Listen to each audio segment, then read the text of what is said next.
ঘুরতে যাওয়া অথবা বেড়াতে যাওয়ার জন্য সবচেয়ে প্রয়োজনীয় একটা জিনিস হচ্ছে গিয়ে ট্রাভেল ব্যাগ। মানে এই জিনিসটা আগে কিনতে হয়, কিন্তু এখানে 50% অফ দেওয়ার পরেও এই ব্যাগগুলোর যে এত দাম ছিল, দাম দেখেই মনে হয় ঘোরার শখ সবার মিটে যাবে। কারণ এই ব্যাগগুলো প্রচণ্ড দামি ছিল। আর এই ব্র্যান্ডটা হচ্ছে স্যামসোনাইট। স্যামসোনাইটের ব্যাগগুলো খুব দামি হয়, টেকসই হয় এবং ভালো হয়, কিন্তু দামটা একদম মনে হয় অতিরিক্ত বেশি আমার কাছে। তো আমি এগুলো দেখছিলাম ঘুরে ঘুরে, এখানে বিভিন্ন ব্র্যান্ডের ব্যাগ ছিল। তবে শুধু ওই ব্র্যান্ড না, আসলে প্রত্যেকটা ব্যাগেরই বা প্রত্যেকটা জিনিসেরই দাম আসলে অনেক বেশি। আমার মনে হয় কেন যেন হুট করে সব কিছুরই দাম বেড়ে গিয়েছে। তো দামগুলো দেখছিলাম আর ভাবছিলাম কোনটা আসলে নেওয়া যায়, কোনটার দাম একটু কম, কোনটাতে একটু সেল পাওয়া যাবে। তো সব কিছুই আসলে দেখতে সুন্দর লাগে, আর মোটামুটি যেগুলোই একটু পছন্দ হয় সেগুলোর দাম হয়ে যায় অনেক বেশি। এই ঘড়িগুলো এগুলো সেলে ছিল, কিন্তু তারপরেও মনে হয় প্রাইসটা অনেক বেশি ছিল আমার কাছে যা মনে হয় আর কি। তো দেখতে সুন্দর লাগছিল, তো ঘড়িটা ঘুরে ঘুরে বারবার দেখছিলাম। আর এই ঘড়িগুলো একটা ঘড়ি, কিন্তু এগুলোর শেড ছিল, 4টা শেড ছিল, মানে ঘুরিয়ে ঘিরে চেঞ্জ করে আর কি পরা যাবে। তবে একটা জিনিস আসলেই সত্যি, মানে জিনিস যত ভালো তার দাম তত আর কি বেশি। আর কিছু কিছু ব্র্যান্ডের জিনিস তো অনেক বেশি দাম থাকে সব সময়, সেখানে তো অনেক সময় সেলও থাকে না। তবে মাঝে মধ্যে কিছু ডিলে আবার ভালো কিছু জিনিস কিনতে পাওয়া যায়। তো এখানে গিয়েছিলাম একটু ঘড়ি দেখার জন্য।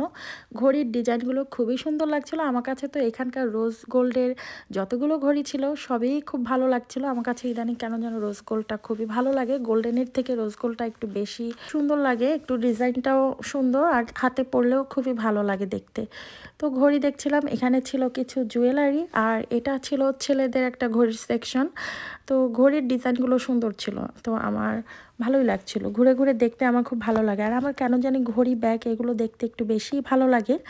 আর এরপরে গিয়েছিলাম আলটা বিউটিতে। এখানকার জিনিসগুলোর যে কি দাম, প্রত্যেকটা আইটেমের দাম ছিল অনেক। এই ম্যাকের এই লিপস্টিকগুলোর দাম ছিল $27, $27 করে। বাংলাদেশি টাকায় তো প্রায় 3000 টাকার বেশি হবে এক একটার দাম, মানে এক একটা লিপস্টিকের দাম। এই লিপস্টিকগুলো আগেও আমরা $18, $20 দিয়ে কিনতাম, সেখানে হঠাৎ করে দাম হয়ে গেল $27। আবার এর পাশেই আর একটা লিপস্টিক ছিল ম্যাকেরই, সেটার দাম ছিল $25। মানে এক একটা লিপস্টিকের দাম যদি হয় $25, এটা কোনো কথা? কি আর বলবো। তারপরেও এই যে মানুষজন যাচ্ছে কিনছে, দাম যতই হোক আসলে যারা কেনার তারা কিনবেই, হয়তো বা একটু কম কিনবে। আগে যেখানে দুইটা কিনতো সেখানে একটা কিনবে, কিন্তু কেনা আসলে থামে না। তো এখানে যে আমি আবার আমার মেয়ের জন্য ওর চুল কাটাবো, তার জন্য ওনার সাথে আলাপ করছিলাম যে কত টাকা করে পে করতে হবে। তো চুল কাটাতে ওর এখানে লাগবে $35। তো যাই হোক, আমি পরে আর কি যে ওর চুল কাটাবো। আর এখানে অনেক ধরনের বিভিন্ন ব্র্যান্ডের লিপস্টিক ছিল, কসমেটিক্স ছিল। আগে আমরা যখন কলেজে পড়তাম বা যখন থেকে মেকআপ করা শুরু করি, তখন আসলে মেকআপ ছিল একটু ফেস পাউডার, কাজল আর লিপস্টিক।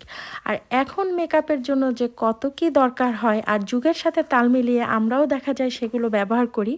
কত ধরনের প্রোডাক্ট আর কত ধরনের জিনিস যে দিতে হয় নাকি মুখে, তো সেটার কথা আর নাই বা বলি। তো এখানে ঘুরে ঘুরে দেখছিলাম, আর এখানে কিছু লিপস্টিকের দাম এত বেশি ছিল, $45, $55, $70, $80ও ছিল। আসলে এগুলো ব্র্যান্ডের উপর ডিপেন্ড করে। তো আমি এখান থেকে কিছু কসমেটিক্স নিয়েছিলাম, খুব বেশি না, অল্প কিছু আইটেমই নিয়েছিলাম আমার প্রয়োজনীয় যেগুলো দরকারি মনে হয়েছিল। তো সব কিছুর আর কি দামটা আমার কাছে একটু মনে হয় বেশি। আপনি নিত্য প্রয়োজনীয় জিনিস বলেন আর এই মেকআপ প্রোডাক্টগুলো বলেন, সব কিছুরই আসলে উচ্চ দাম। তো এখানকার এই লিপস্টিকগুলোর দাম ছিল প্রায় $35 এক একটা, শার্লট টিলবাড়ির। তো যাই হোক, আজকে অনেক ঘুরলাম শপিং করার জন্য, মানে যতটুকু শপিং না করলাম তার থেকে ঘুরে ঘুরে দেখলাম, দামগুলো দেখলাম কোনটার কি দাম, আর টুকিটাকি যেটুকু প্রয়োজনীয় ছিল নিজের সেগুলো কিনে নিলাম। মাঝে মধ্যে আসলে একটু ঘুরতে গেলেও ভালো লাগে, আসলে কিনি আর না কিনি অনেক সময় ঘুরে দেখতেও ভালো লাগে।